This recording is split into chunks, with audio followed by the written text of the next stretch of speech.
박영한입니다. 잘 계셨습니까? 오늘 교원가 두 번째 시간 하겠습니다. 지난 시간에 앞에 흔한설한의 교원가를 설명하고 일부를 공부하였습니다. 오늘은 동영상이 아니고 바로 이렇게 원고에다가 바로 쓸 수 있는 그런 방법을 택했습니다. 양해해 주시기 바랍니다. 자, 어디까지 했냐면은 여기까지 했습니다. 부생 모욕 신과야 이내몽 길러낼제 공호 배필은 못 받아도 군자 호구 원하더니가 했죠. 무슨 뜻이냐면은 좋은 집안, 높은 벼슬을 하는 집안의 남자, 즉 자제가 아니더라도 군자 호구를 만나고 싶다. 군자 호구가 뭡니까? 네. 자상한 남편, 자상하고요. 학식이 있고요. 그죠? 집안 식구 위해줄 수 있는 그런 사람. 특히 아내, 즉 자신을 사랑해 줄 수 있는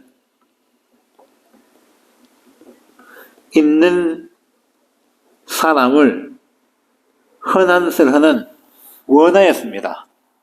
자상하고 학식 있고 집안 식구 위하고 즉 아내 즉 자신을 사랑해 줄 수 있는 사람을 원했습니다. 예나 지금이나 모든 여성들이 결혼 정년기에 있는 여성들이 바라는 남편 상이죠. 그러다가 돈이 있으면 더 좋고요. 맞죠? 네. 그런데 실망을 하게 됩니다. 볼까요? 왜 그러냐 보면은 삼생의 원업이요 월하의 연분으로 장안유역 경박자를 꿈같이 만나 있어 당시의 용심하기 살얼음 디리는 듯 했죠. 그럼 제가 먼저 밑에 적어놓은 해석본을 먼저 읽고 설명 들어가겠습니다.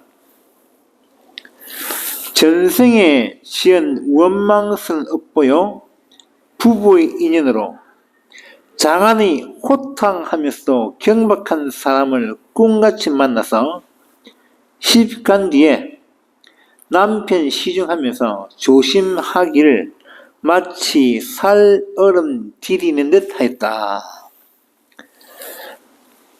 본문 해석을 안 읽고 바로 할 수 있는데 제가 학생들 가르치다 보니까 해석을 안 하고 설명을 하니까 해석을 많이 해달라고 합니다. 그래서 제가 부득이하게 밑에 해석을 적어 놓았습니다. 그러면 설명 들어갈게요. 삼생의 원업이요 할 때 일단 원업이 뭐냐면 원자가요 원망할 원자입니다. 원망하다는 뜻입니다. 업은 업자도 되고 일업자도 되는데 이 업이 뭐냐면은 업은 사람이 죄를 지어서 벌을 받아야 하는 일을 업이라고 합니다. 불교에서 나오는 용어인데요. 우리가 태어나기 전에 전생이 있거든요. 전생에서 했던 일 가운데 벌을 받아야 하는 일들이 있죠. 그것을 업이라고 합니다. 그래서 이 흔한설은 이분은 자신이 남편 만난 것이 너무너무 원통한 업이었다고 얘기하는 거예요. 자, 삼생이 뭐냐면은 전생, 현생, 내생을 합쳐서 삼생이라고 합니다. 불교의 윤회설을 바탕으로 하는 단어입니다. 그러니까 삼생의 원업이요 하면은 전생, 현생, 내생까지 이어진 그 원망스러운 업보요 이런 뜻이에요. 그 다음 보세요.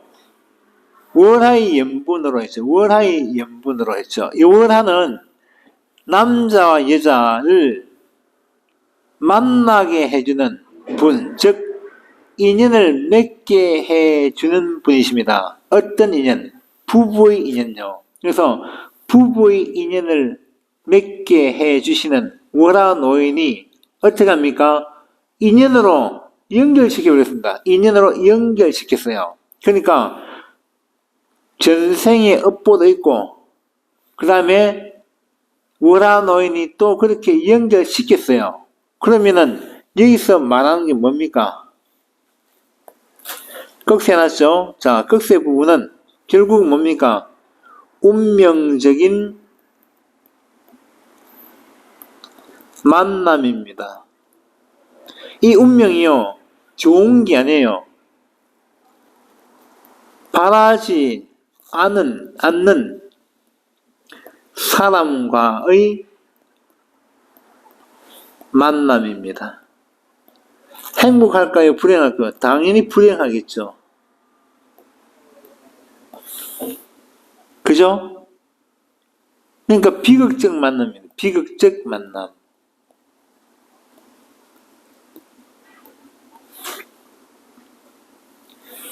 그래서 남편이 어떤 사람이냐면 장안유협 경박자입니다.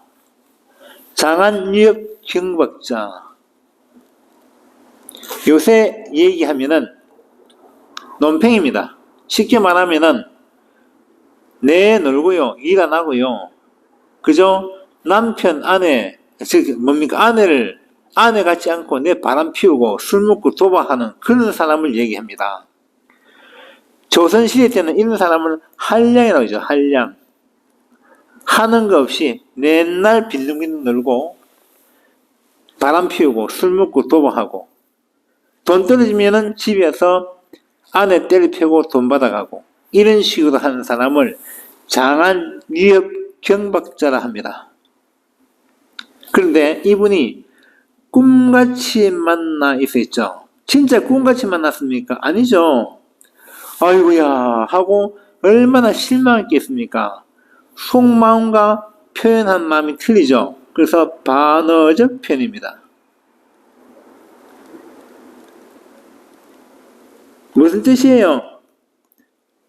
어쩔 수 없이 만났다는 뜻입니다. 그래서 당시에 남편을 만나고 난 다음 당시에 용심하기 살얼음 디디는 듯 했다. 얼마나 신경 쓰였겠습니까? 그 당시에 신혼시절에 마음 쓰면서 같이 사는데 너무나 힘들다는 얘기입니다. 결혼생활이요, 참 힘들었다. 그런 내용입니다. 너무너무 힘들었다. 이런 얘기예요. 남편이 남편 같지 않습니다. 그러니까 흔한스러운 입장에서는 너무나 힘이 들었죠. 집안에서는요, 그 당시 집안에서는 결혼시킬 때 가문을 보고 결혼합니다. 가문을 보고 결혼하기 때문에 그 가문, 이름난 가문의 자제라면은 아버지가 바로 출가하라 이렇게 말해요. 그러면 결혼을 해야 했습니다. 뭐 안 한다고 말 못해요. 무조건 시켰어요. 그리고 했습니다. 그러니까 가문만 보고 갔기 때문에 그 사람이 올바른지 아닌지 확실히 모릅니다. 그죠? 그래서 이 현안스러는 참 불행한 남자, 쉽게 말하면 자기한테 맞지 않는 남자를 만나서 불행하게 살게 됩니다. 올릴게요. 그래서 삼생의 원업이요 하면서 여기까지 연봉까지는 어떤 뜻이냐? 네, 불교 유네스를 바탕으로 하고 있어요. 전생에 지은 죄가 있고 또 부부 인연 때문에 만났는데 너무너무 힘이 들어. 그래서 자신의 처지를 운명적으로 생각합니다. 그러니까 남편에 대한 비난의 태도가 나오죠. 장안유협 경박자. 그래서 결혼 초에 생활을 살얼음 디디는 심정으로 했다라고 얘기하는 겁니다. 그죠? 잘 나와있네요. 술과 향락에 빠진 건달입니다. 할머니, 즉 흔한설 할머니가 굉장히 힘드시다는 뜻입니다. 이해하셨습니까? 그 다음 넘어갈까요? 3528 교주나 천년여질 진로이니 이 얼굴 이 태도로 100년 계약하였더니 영광이 훌훌하고 조물이 다시하여 봄바람 가을물이 배울이 북치나느듯 슬빈환 어리두고 면목 가정 대거구나. 내 얼굴 내 보거니 어느 힘이 날 괴르소냐. 스스로 참기하니 누구를 원망하리. 바로 해석하면서 설명 들어가겠습니다. 여러분 혹시 28청춘이라고 들어보셨습니까? 28청춘. 물론 28청춘 이리 적죠. 구구단 아시죠? 28 뭡니까? 16이죠. 몇 살입니까? 16살. 예전에는 결혼 정년기가요. 여자는 14세에서 18세, 좀 많으면 20세였습니다. 왜 그러냐?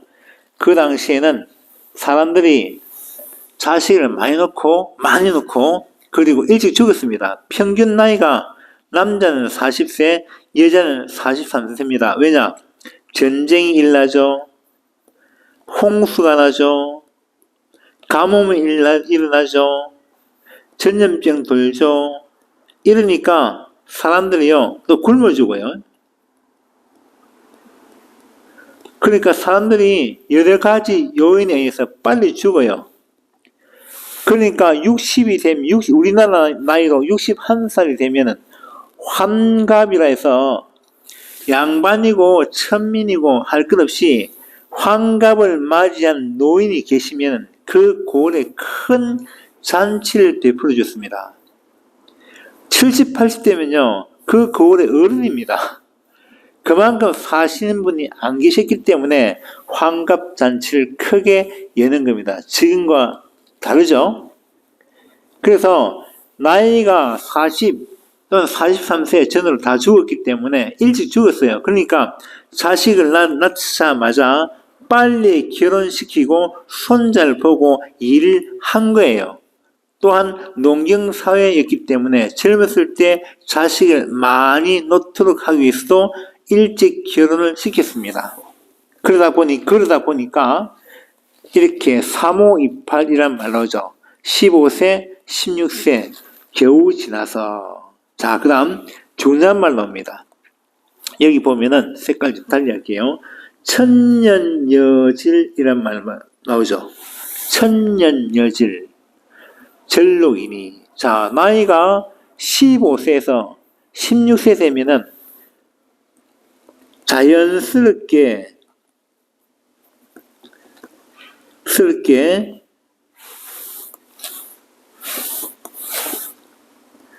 나타나는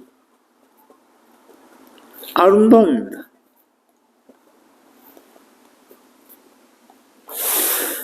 남자나 여자나 똑같아요. 자연스럽게 나타나는 아름다움입니다. 화장을 하지 않아도 예쁜 얼굴 있죠. 여러분과 같은 얼굴들입니다. 그것을 천년여질이라고 해요. 그것이 절로입니다. 절로인다는 것은 무슨 뜻입니까? 저절로 나온다는 뜻입니다. 화장 안 해도 너무 예쁘다는 얘기죠.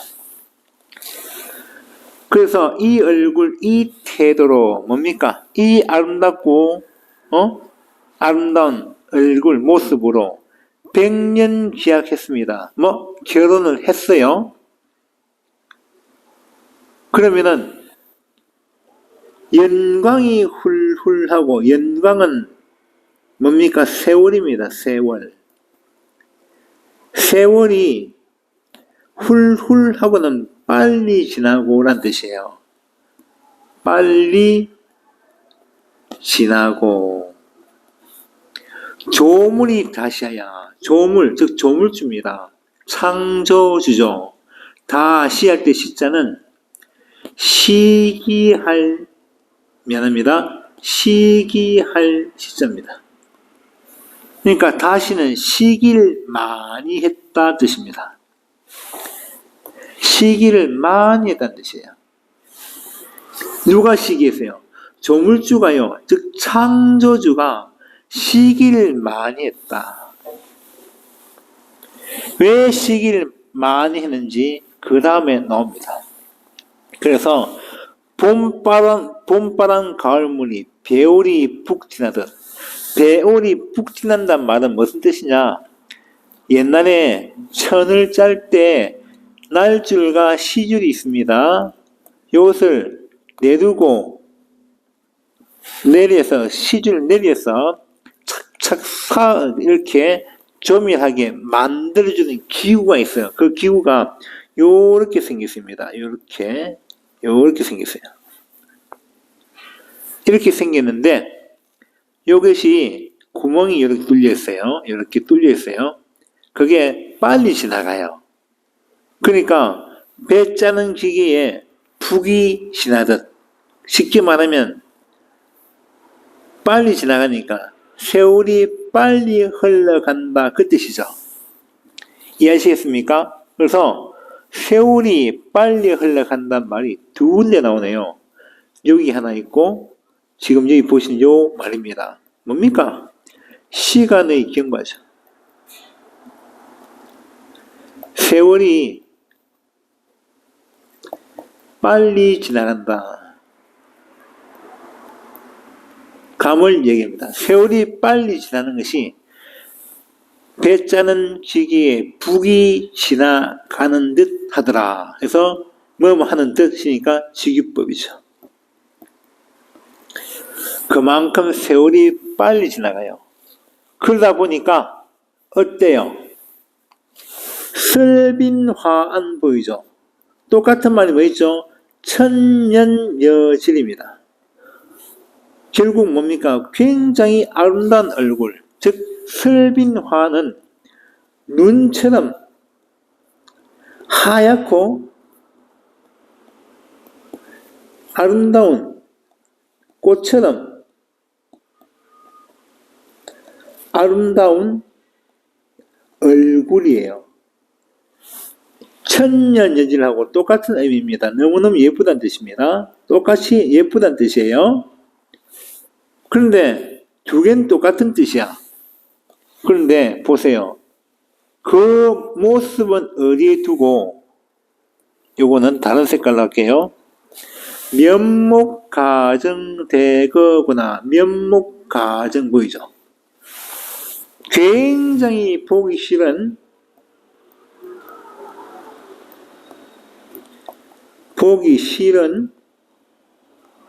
얼굴이에요. 굉장히 보기 싫은 얼굴입니다. 참고 시집살이 노래라는 민요에 보면은 너무나 아름다운 얼굴을 갖는데 귀 먹어서 3년, 눈 멀어서 3년, 말 못해서 3년, 석 3년을 살고 나나 보니까 내가 호박꽃이 되었다라는 부분이 나와요. 그 부분과 시험 잘 나옵니다. 제가 따로 문제 만들어 드리겠습니다. 네. 그래서 면목가정 됐습니다. 정말 굉장히 못생긴 얼굴이죠. 그럼 요거는 서로 반대가 되겠죠? 요거도 반대가 되겠죠. 무슨 뜻입니까? 고생을 너무너무 많이 했다는 뜻입니다. 그래서 내 얼굴을 내가 보거니 어느 님이 날 뵐소냐 했죠. 괴에다가 뭡니까? 사랑하다는 뜻입니다. 참고로 미다가 있습니다. 이거는 미워하다는 뜻입니다. 그래서 누가 나를 사랑하겠냐? 내가 내 모습을 봐도 싫은데 누가 나를 사랑할 것인가 하면서 굉장히 큰 실망을 하죠. 실망입니다. 실망.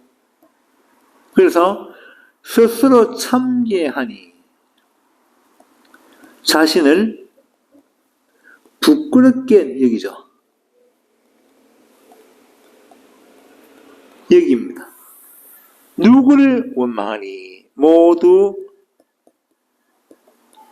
화자, 즉 자신, 작가의 탓으로 돌리죠. 너무나 안타깝죠. 너무 안타까운 거 이건 사실은요. 그래서 이 흔한스런 이분께서 자신의 심리를 이렇게 한탄하고 있습니다. 맞죠? 한탄.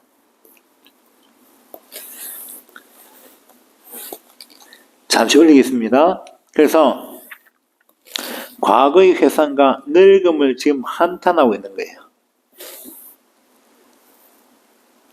누구를 원망하리까지가 바로 늙은 자신에 대한 한탄입니다. 그런데요, 이분이 연세가 28세 때 돌아가십니다. 요새 얘기하면 정말 예쁜 누나와 같죠? 그죠? 그 당시에 28살입니다. 늙었다고 할 수 없는데 그 당시에는 그렇게 생각했는가 봐요. 물론 그분이 스스로 생각한 겁니다. 자, 그 다음 보세요. 봄바람 가을물이 배울이 푹 지나다. 무슨 뜻입니까?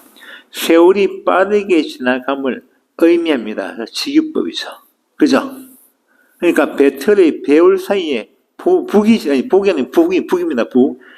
복이 아니고 북입니다. 북이 지나가던 빨리 지나는 그런 모습을 비유했습니다. 즉, 뭐뭐 하듯 했죠. 직유법.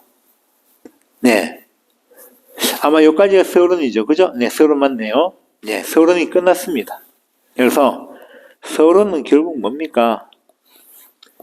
과거 회상.